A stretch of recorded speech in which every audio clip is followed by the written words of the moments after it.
Hello students, Sanskrit school channel पर आपका स्वागत है।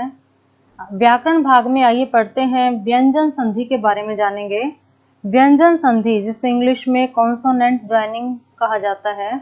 सबसे पहले जानते हैं व्यंजन संधि किसे कहते हैं। व्यंजन संधि होती है व्यंजन के सामने जब स्वर अथवा व्यंजन के आने पर जो परिवर्तन होता है उसे व्यंजन संधि कहते हैं। व्यंजन के सामने स्वर भी आ सकता है और व्यंजन भी आ सकता है, उसके आने पर जो परिवर्तन होता है उसे व्यंजन संधि कहते हैं। व्यंजन वर्ग तालिका है। हल वर्ण कौन कौन से हैं? क वर्ग, च वर्ग, ट वर्ग, त वर्ग, प वर्ग और अंतस्थ और ऊष्म। इसके बाद स्पर्श व्यंजन का जो अंतिम वर्ण है, इनमें क वर्ग का अंतिम वर्ण ग, च वर्ग का अंतिम वर्ण य, ट वर्ण का अंतिम वर्ण ण, त वर्ग का अंतिम वर्ण न, प वर्ग का अंतिम वर्ण म। अब आज हम व्यंजन संधि के अंतर्गत पढ़ेंगे वर्गीय प्रथम अक्षराणाम तृतीयाक्षरे परिवर्तनम। वर्ग के प्रथम अक्षर का तृतीय अक्षर में परिवर्तन। वर्ग का जो पहला अक्षर होता है उसका तीसरे अक्षर में परिवर्तन कैसे किया जाता है? तो देखिए, यदि पूर्व पद के अंत में किसी वर्ग का प्रथम वर्ण हो और तत्पश्चात कोई स्वर हो अथवा किसी वर्ग का तीसरा, चौथा, पांचवा वर्ण या य, र, ल, व में से कोई वर्ण हो तो प्रथम वर्ण का वर्ग के तीसरे वर्ण में रूपांतरण हो जाता है, अर्थात परिवर्तन हो जाता है।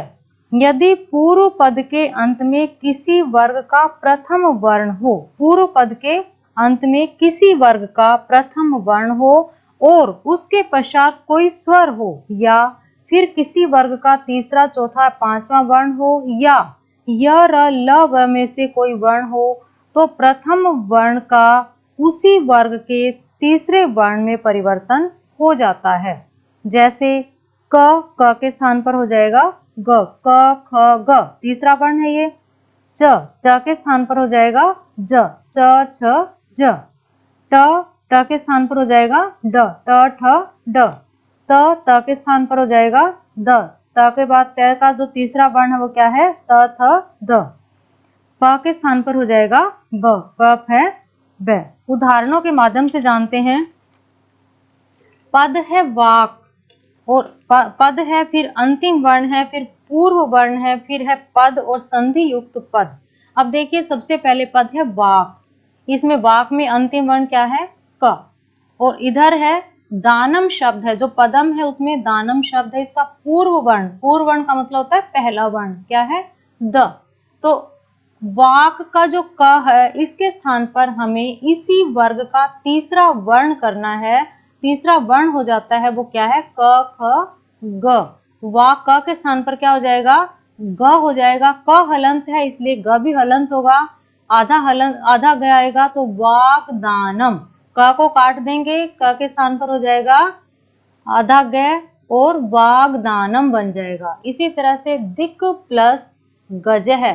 दिक में क हलंत है, इसका जो अंतिम वर्ण है दिक का क हलंत है और गजय का जो पहला वर्ण है वो क्या है?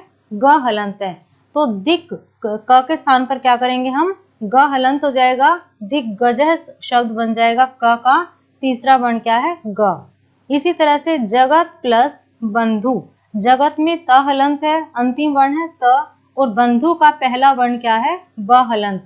तो तय वर्ग का तीसरा वर्ण क्या है? त, थ, द बन जाएगा। त के स्थान पर जगत बंधु।